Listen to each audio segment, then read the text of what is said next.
It is day 480 of the war in Ukraine. Let's take a look at some of the most important developments that happened on the front lines today. The Ukrainian command stated today that during the last 24 hours, the Russian army carried out 43 airstrikes, 4 missile strikes and 51 salvo rockets on the Ukrainian territory along the front line.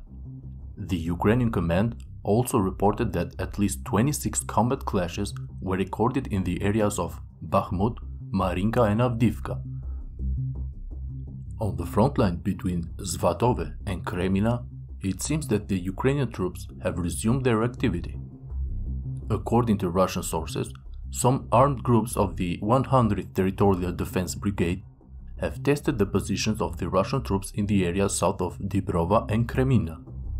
Apparently, the Ukrainian actions were limited and were mainly carried out by light infantry troops, so after encountering the Russian resistance, they seem to have withdrawn to their initial positions. On Donetsk front, several clashes were recorded north of the front, more precisely in the northern part of the city of Avdiivka, where Ukrainian sources reported that their troops repelled an attack by the Russian forces coming from the direction of Vesela. Despite the fact that fighting continues in this area, there are no reports of changes on the front line. On Zaporizhia front, the news of the advance of the Ukrainian troops south of Orikhiv received further confirmations today. It seems that the Ukrainian troops have advanced from two fronts in this area. The first direction is from Novodanilivka towards Robotina, and the second group of troops have advanced from Mala Tokmaka towards the area between Robotina and Novopokrovka. Currently, many of the sources claim that the front line extends approximately around the area known as Balka Uspenivska, which is located just north of Robotina. Even the leader of the Chechen troops, Kadyrov, claimed that the situation south of Orikhiv is escalating and that despite the heavy losses from both sides, the Ukrainian troops seem determined to continue their efforts to advance south.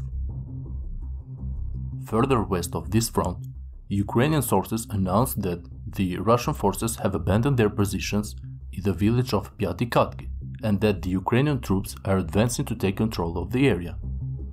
A few hours later, the news was also confirmed by Russian troops who reported that their troops plan to use the advantage that the village is located in a low land and that they will start hitting it with artillery fire in the coming days. Russian troops have withdrawn towards Zherebyanki, and the Russian side has reported that during these days the losses among the Ukrainians are high in this part of the front and that the advancement of the Ukrainian troops is not significant when compared to their losses. On Kherson front, Russian sources reported that during the night, Ukrainian artillery fired on some of the settlements along the Dnipro River, causing damage and casualties to the Russian troops. That's all for today's video. Please don't forget to help the channel grow by liking the video and subscribing. And also for those who want to support the channel and get access to geolocated videos, to the map and more, you can visit my Patreon page. Thank you.